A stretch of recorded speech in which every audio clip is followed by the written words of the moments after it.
자, 우리 월요일 아침입니다. 네, 이 아침에 다시 한번 주님의 이름으로 축복하고 주님 안에서 주님의 사랑의 고백을 드립니다. 예, 오늘도 우리 어제 거룩한 주일 받은 은혜로 이번 한 주간 또 오늘 하루 승리할 뿐만이 아니라 또 오늘 이 아침에 주시는 귀한 은혜로 더욱 하나님의 은혜와 복이 가득 넘치는 복된 하루 될 수 있기를 바랍니다. 자, 얼마 전에요. 주일 말씀 우리 본문 가운데 포함된 우리 다니엘서 5장의 말씀이죠. 자, 잠언 16장 18절 말씀을 보면요. 교만은 패망의 선봉이요. 거만한 마음은 넘어짐의 앞잡이라. 이렇게 말씀하고 있습니다. 그렇습니다. 교만은 패망의 선봉입니다. 거만한 마음은 넘어짐의 앞잡이입니다. 교만의 끝은 패망이고요. 거만한 마음은 넘어짐의 결과로 나옵니다. 자, 오늘 읽은 우리가 함께 묵상하며 나눌 은혜의 말씀 본문은요. 자, 이전에 다니엘서 3장, 4장, 그렇죠? 이 내용과는 시간적으로 꽤 흐른 시점입니다. 우리 계속해서 느부갓네살 왕 그때에 그렇죠? 일어났던 이야기들을 우리가 함께 나누었는데 이제 오늘은 바벨론의 마지막 왕인 자 벨사살 시대입니다. 자, 이 벨사살 오늘 본문의 말씀에 보면 자 아버지가 느부갓네살 왕이라고 이렇게 소개하고 있는데 사실은 좀 이따 다시 한번 설명해 드릴 거지만 느부갓네살 왕의 손자 벨사살 시대입니다. 자, 역사적 기록으로는 바벨론의 마지막 왕을요 바로 나보니두스 자, 성경에 오늘 본문에 나오진 않습니다. 느부갓네살 왕의 아들 그런데 바벨론의 마지막 왕을 역사적으로 볼 때는 나보니두스로 보고 있는데요. 오늘 말씀의 배경은 바로 나보니두스 왕이 자기 아들인 벨사살에게 실질적인 바벨론의 통치권을 주고 나보니두스는 다른 지역에 머물고 있을 때에 일어난 일이라고 볼 수 있습니다. 오늘 본문 말씀을 읽다 보면 2절과 11절에 보면 느부갓네살 왕을요 벨사살의 아버지 부친으로 기록한 부분들이 나옵니다. 2절 말씀 한번 확인해 볼까요? 2절 말씀에 보면 자 2절 중간에 그의 부친 느부갓네살이 이렇게 나오고요. 또 11절 말씀으로 가서 보면요. 역시 마찬가지로 자 아랫부분에 11절 말씀 하반절에 보면 자 뭐라고 되어 있어요? 왕의 부친 느부갓네살 왕이 이렇게 나옵니다. 그래서 오늘 본문의 말씀에 보면 느부갓네살 왕의 아들이 마치 벨사살인 것처럼 벨사살의 부친 느부갓네살 왕 이렇게 기록한 부분이 나오는데요. 자, 이는 히브리 표기에 조부도 부친, 자, 즉 아버지라는 의미의 아부라는 단어를 사용할 때가 많이 있습니다. 자, 히브리어의 아버지는 아부입니다. 아부. 자, 부친이라는 의미 아부. 근데 이 아부는 조부를 표현할 때도 사용하기도 했다는 거예요. 조부. 할아버지를 표현할 때도 아부를 썼습니다. 자, 아부. 뭐가 생각났어요? 이 아부라는 단어는 조상, 가장이라는 의미로도 사용할 때가 많이 있었어요. 자, 예를 들면 우리 창세기에 나오는 아브람 아시죠? 아브라함의 원래 이름이 아브람. 자, 아부, 아버지라는 뜻이에요. 근데 람, 높은, 큰. 그래서 아브람은 원래 높은 아버지, 큰 아버지. 근데 이 아브람이 아브라함, 이제 이름이 바뀌었잖아요. 하나님이 이름을 바꾸셨어요. 아브라함.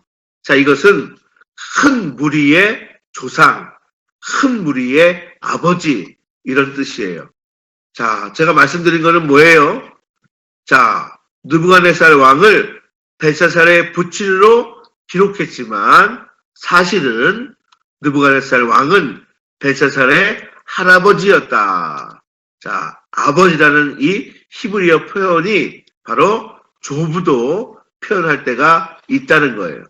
그렇기에 다니엘서에서는 느부갓네살과 다니엘의 이야기에서 꽤 많은 세월이 흐른 시점의 이야기로 넘어가면서, 즉 다니엘서 5장으로 넘어가면서 벨사살을 느부갓네살 왕의 후손이라는 표현으로 그렇게 표현했다고 보면 될 것 같습니다. 그래서 자, 느부갓네살, 자, 벨사살의 부친 느부갓네살은 뭐예요? 바로 벨사살의 할아버지, 조부 느부갓네살로 보면 될 것 같습니다. 자, 그리고 오늘 본문 말씀의 배경 중에 또 한 가지 알아야 할 것은 벨사살이 왕궁에서 술 잔치를 벌이고 있을 때에 바벨론 도성은 메대, 바사의 연합군에 의해서 포위된 상태였다는 거예요.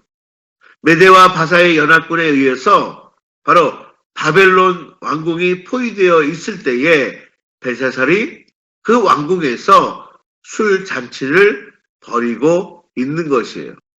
자, 메대와 바사의 연합군에 의해서 포위되어 있을 때 위급한 상황에, 자, 그렇지만 벨사살은 바벨론 도성을 난공불락의 성으로 여겨서 바로 술 잔치를 벌인 거예요. 자, 물론 전쟁에서 사기를 높이려는 의도로도 우리가 읽을 수 있고요.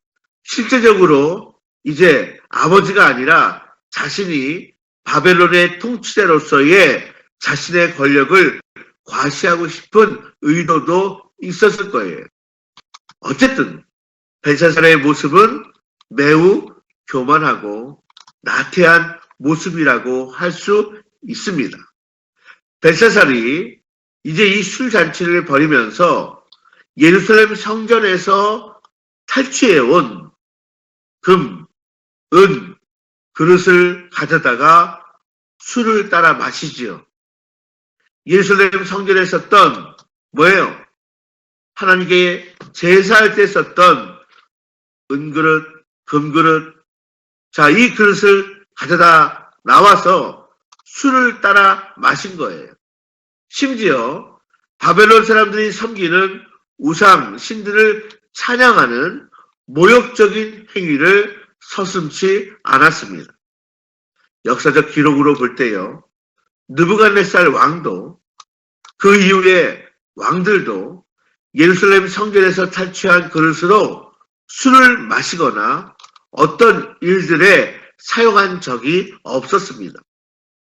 다신론을 믿고 있던 바벨론의 왕으로는 아무리 정복한 나라의 신전에서 가져온 것이라도 신전의 성물이기에 함부로 사용하지 않았던 것입니다. 그러나 벨사살은 교만하고 오만한 마음이 가득하여 하나님께만 사용되어야 할 예루살렘 성전의 그릇들을 꺼내와서 술 마시고 즐기는 자리에서 사용한 것입니다. 이러한 행위는 교만의 극치였습니다. 주권자 하나님의 신성을 모독하는 행위였습니다. 이러한 참담한 때에 하나님의 진노가 임한 것입니다.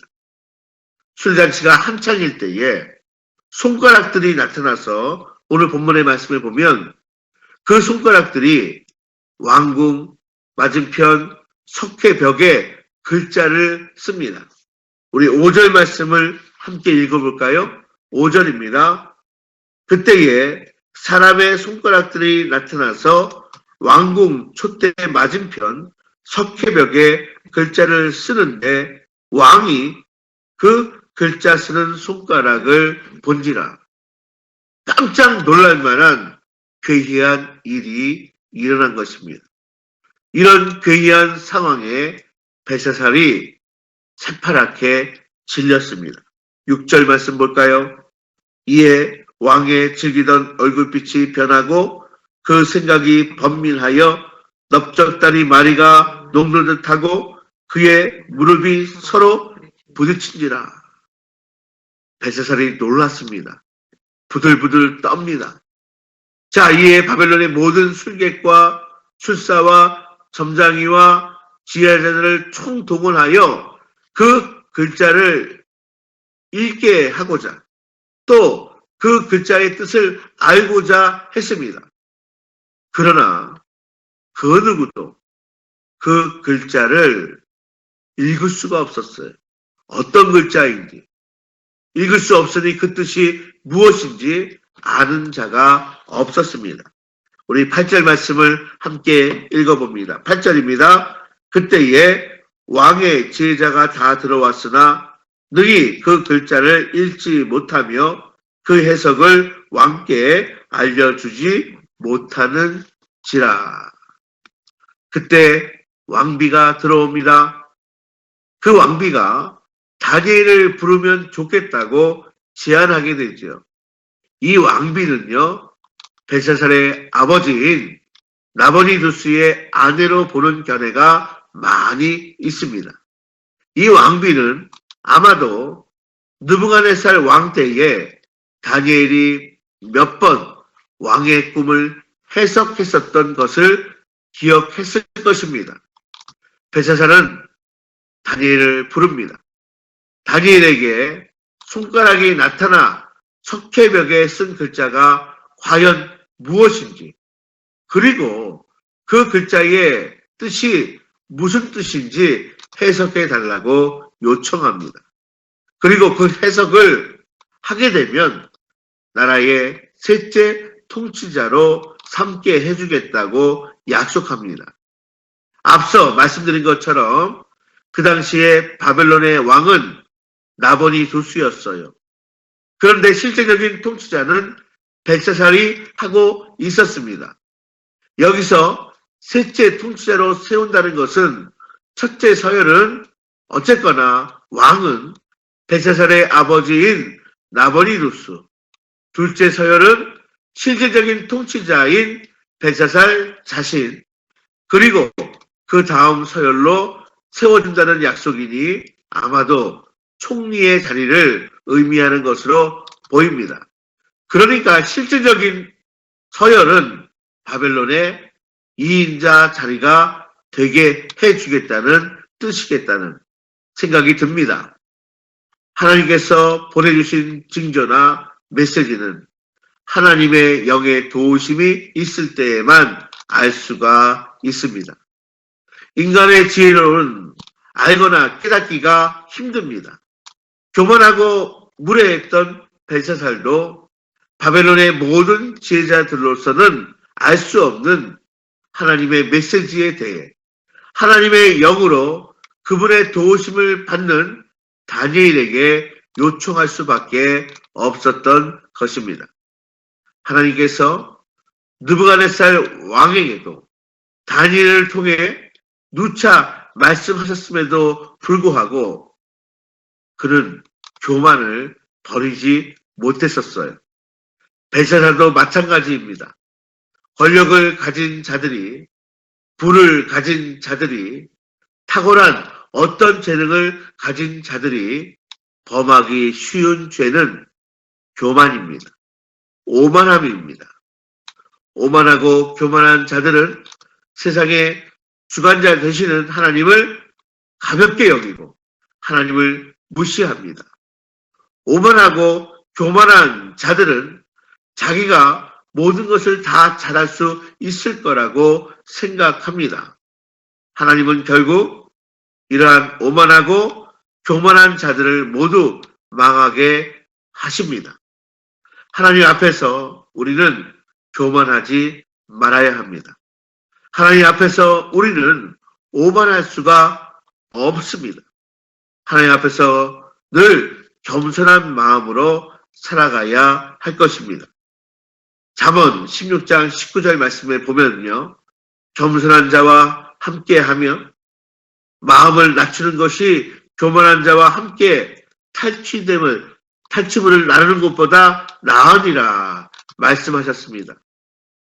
자, 잠언 16장 이어지는 20절에도 삼가 말씀에 주의하는 자는 좋은 것을 얻나니 여호와를 의지하는 자는 복이 있느니라 말씀합니다. 성도 여러분, 내게 주어진 상황과 사건들을 내 마음대로 해석하지 않고 하나님의 말씀을 따라 살아가는 지혜가 참 지혜입니다. 우리 모두 그리스도인으로, 하나님의 백성으로, 성도로 하나님의 귀한 말씀에 따라 살아가는 참 지혜자들이 다 될 수 있기를 바랍니다.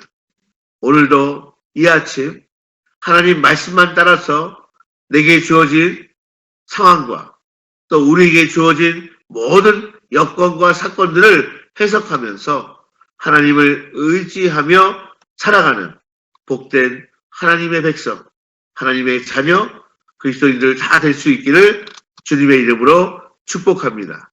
우리 말씀 붙들고 함께 기도하며 나가기를 원합니다. 교만함과 오만함은 우리가 다 내려놓고 하나님 앞에서 늘 겸손한 마음으로 살아가는 저희들 될 수 있도록 우리가 모든 상황과 여건 가운데서도 우리가 하나님만 의지하고 하나님의 귀한 말씀 확신하며 하나님만 따라가는 순종하는 저희들 될 수 있도록 기도하며 나가기를 원합니다. 기도하겠습니다. 사랑과 은혜의 아버지 하나님 감사합니다. 주님의 이름을 찬양하며 또 주의 이름을 높여 드립니다. 이 월요일 아침에 다시 한번 우리가 하나님 앞에서 찬양으로 또 예배로 무엇보다 먼저 주의 말씀을 듣고 그 말씀 붙들고 순종함으로 나가게 하시니 감사를 드립니다.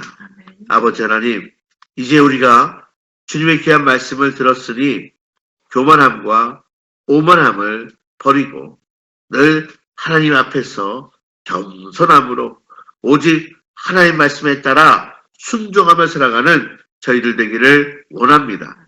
오직 하나님만을 섬기고 의지하며 살아가는 저희 모두가 될 수 있도록 인도하여 주옵소서. 말씀 붙들고 순종할 때, 또 말씀 붙들고 기도할 때에 우리에게 하나님이 주시는 귀한 복, 또 기도응답의 놀라운 축복으로 함께하여 주옵소서. 오늘도 연약한 건함으로 함께하시고 우리 모두의 입술에 감사와 찬송만이 넘치는 복된 하루가 될 수 있도록 인도하여 주시기를 원합니다. 가정을 위하여 자녀손들을 위해서 기도할 때에 우리의 간절한 기도 주님 역사하시고 응답하여 주옵소서. 예수님의 이름으로 감사하며 기도하옵나이다. 아멘. 하늘에 계신 우리 아버지, 아버지의 이름을 거룩하게 하시며 아버지의 나라가 오게 하시며 아버지의 뜻이 하늘에서와 같이 땅에서도 이루어지게 하소서. 오늘 우리에게 일용할 양식을 주시고 우리가 우리에게 잘못한 사람을 용서해 준 것 같이 우리 죄를 용서하여 주시고 우리를 시험에 빠지지 않게 하시고 악에서 구하소서. 나라와 권능과 영광이 영원히 아버지의 것입니다. 아멘. 주여